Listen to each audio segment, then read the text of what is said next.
भाजपा की सिरसा लोकसभा सीट से उम्मीदवार डॉक्टर अशोक तंवर ने कांग्रेस पर जमकर निशाना साधा है।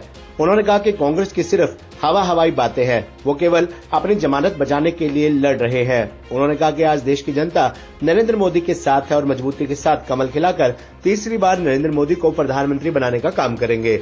डॉक्टर अशोक तंवर फुलका गांव में चुनाव प्रचार करने के बाद पत्रकारों से बातचीत कर रहे थे। वहीं उन्होंने कहा कि वे 4 मई को अपना नामांकन पत्र दाखिल करेंगे, जिसमें मुख्यमंत्री नाथ सिंह सैनी, विप्लव देव सहित भाजपा के तमाम नेता मौजूद रहेंगे। डॉक्टर अशोक तंवर ने कहा कि भाजपा ने देश और प्रदेश के विकास के लिए तमाम योजनाएं लागू की हैं और गांव स्तर पर हजारों करोड़ रुपए के विकास कार्य करवाए गए हैं। इसी को लेकर प्रदेश की जनता भी भाजपा के साथ है। वहीं उन्होंने कांग्रेस में गुटबाजी पर बात करते हुए कहा कि कांग्रेस सिर्फ हवाई बातें करती है। असल में जिस पार्टी के पास संगठन तक नहीं है, वह किस तरह से चुनाव जीतने की बातें कर रही है। डॉक्टर अशोक तंवर ने कहा कि हवाई बातों से कुछ नहीं होने वाला। हवा में चलने वाले हेलीकॉप्टर को भी नीचे उतरना पड़ता है जब उसका तेल खत्म हो जाता है। ये हवाई बातें हैं, तेल खत्म हो चुका है। वो कहते हैं भले हाथी निकल गया पूछ बाकी है, तो ऐसा ही है। अब तो 50 दिन का चुनाव निकल गया और 20-22 दिन का चुनाव बाकी है और इस बीच में लाखों लोगों से जनसंपर्क हम लोगों ने किया, उनका आशीर्वाद लिया और पूरा देश एक बार फिर मोदी जी के साथ है, कमल खिलाने के लिए तैयार है। पहले से ज्यादा मजबूती से वो कमल खिलाएगा और जो विरोधी लोग हैं, मुझे लगता है कि उनकी जमानतें जब्त होंगी और जमानतें बचाने के लिए संघर्ष करेंगे। उसी क्रम में 4 तारीख को मैं सभी साथियों के आशीर्वाद से नॉमिनेशन भरूंगा। नेहरू पार्क में सुबह 10 बजे सब लोग पहुंचेंगे। माननीय मुख्यमंत्री जी आएंगे, विप्लव जी आएंगे, पूरे हमारे इस लोकसभा की लीडरशिप आएगी। तो बहुत जोश है लोगों में और नॉमिनेशन के दिन ही पता चल जाएगा कि यहाँ पर जो और दूसरा मामला है वो सब हवाई था।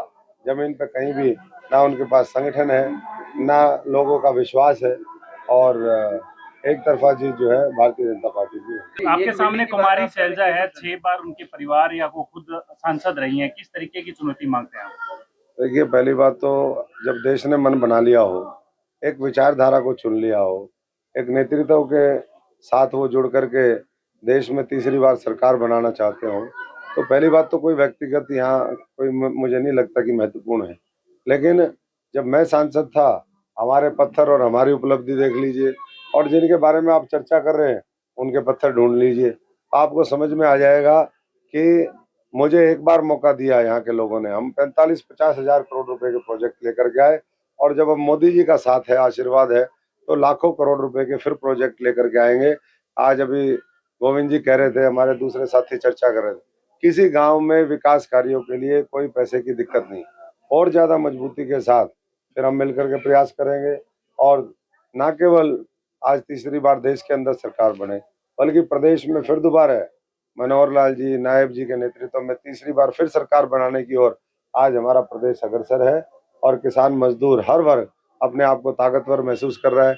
कुछ गांवों का मुआवजा रुका हुआ था बीच में, कल ही खारिया और उधर के जो गांव हैं उनका मुआवजा 23,000 रुपये प्रति एकड़ वो मुआवजा रिलीज किया है। आप लगा लीजिए, अगर किसी के 10 एकड़ जमीन है उसका मुआवजा आया होगा तो 2.5 लाख जो रुपए हैं वो 10-10 एकड़ पे आए हैं। किसी की ज्यादा है तो और ज्यादा आए होंगे। और कांग्रेस के समय में वो 1-1 रुपए के चेक, 5-5 रुपए के चेक, ऐसे चेक देते थे। वो किसान की तौहीन करते थे, किसान को कमजोर करते थे। मोदी जी किसान मजदूर को, हमारे देश को, हमारे संविधान को, सबको मजबूत करने में लगे हैं और इसीलिए मोदी जी के खिलाफ ये षड्यंत्र जो करने वाली ताकतें हैं, देश की जनता उनका मुंह तोड़ जवाब देगी। कांग्रेस के कुछ एक नेता यहाँ पर थे, लोकल विधायक तक यहाँ नहीं थे, आपको लगता है कि इसमें फूट है?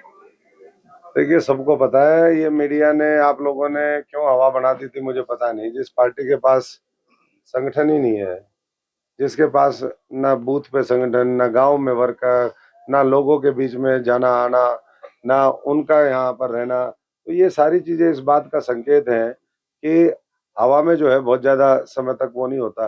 हेलीकॉप्टर, हवाई जहाज को भी एक बार जमीन पे उतरना पड़ता है, तेल खत्म हो चुका है।